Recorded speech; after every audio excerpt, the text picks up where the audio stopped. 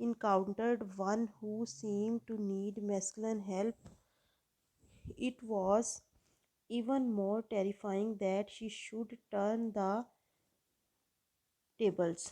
کہ نہ صرف یہ کہ اس طرح کی عورت سے اس کا سامنا ہو گیا تھا، بلکہ جس کو دیکھ کر یہ لگتا تھا کہ اسے کسی مرد کی مدد کی ضرورت ہے، اور جب اسی عورت کو مرد کی مدد کرنا پڑی تو اس سے صورتحال جو ہے وہ بالکل ہی بدل گئی. یعنی مسٹر چپس جو ہیں ان کا عورتوں کے بارے میں جو نظریہ تھا وہ صورتحال جو تھی وہ بالکل اس کے خلاف تھی.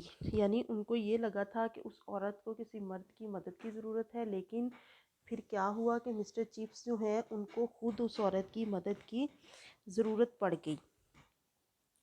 فور شی ڈیڈ، اور اس نے ایسا ہی کیا، یعنی اس عورت نے اس کی مدد کی. شی اینڈ ہیڈ ٹو، کیونکہ اس کی دوست کو اور اس عورت کو مسٹر چپس کی مدد کرنا ہی پڑی.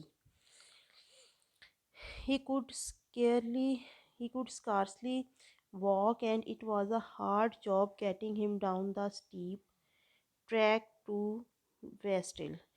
اور کیونکہ وہ مشکل چل ہی سکتے تھے، یعنی ان کے پاؤں میں موچ آ گئی تھی اور ان سے چلا نہیں جا رہا تھا، اور ان کو وہاں سے ڈھلوان سے نیچے کی طرف لے کر جانا ان عورتوں کے لیے بہت زیادہ مشکل تھا، لیکن ان کو یہ کرنا ہی پڑا. So students, this was our lecture for today. You will make some questions from the part of the lesson which we have read today. Thank you so much.